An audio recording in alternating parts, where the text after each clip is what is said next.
We've heard a lot lately about increasing offshore drilling as a potential way out of our energy troubles. One major oil company, though, says it's working on a new way to extract oil from underground shale. The potential is there to provide even more energy than offshore drilling if they can get the oil out of the rock. William Lajeunesse, live in our Los Angeles bureau with more. How's it work, William? Well, John, this could be the key to America's energy independence. It is oil shale.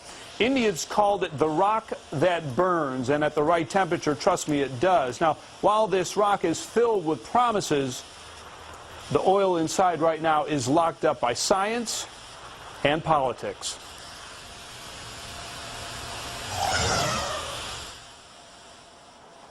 This could be America's next great supply of oil shale.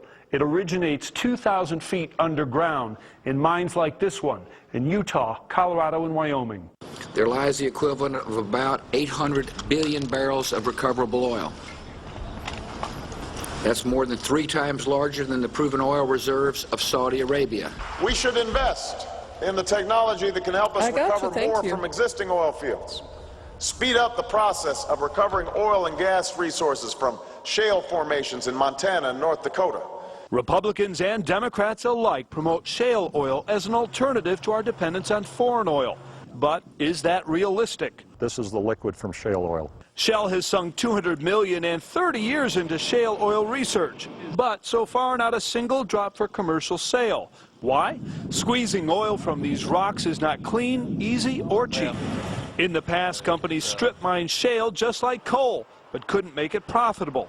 So Shell is working underground, using superheated rods to warm up the rock and liquefy the oil so it can be pumped to the surface. The test over there was profoundly successful.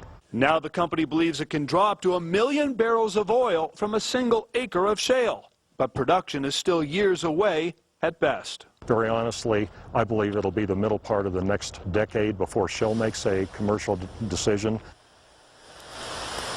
So, John, this stuff is very promising, but it is not imminent. You can see if I get it hot enough, you can see the oil burning from inside. One of the problems is political. A few months ago, Senate Democrats voted on a party-line vote to prohibit basically oil development on federal lands to lift the moratorium.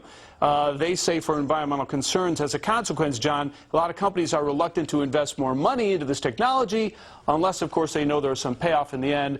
So Republicans say, lift the moratorium and let's get into oil shale. But again, probably 2015, maybe 2020 by the time we actually see oil from oil shale. Because John? Most of that oil shale does sit under federal land out there in the West. You bet. All right, William, thanks very much. Well, with the high price of oil and gas, a lot of talk this summer about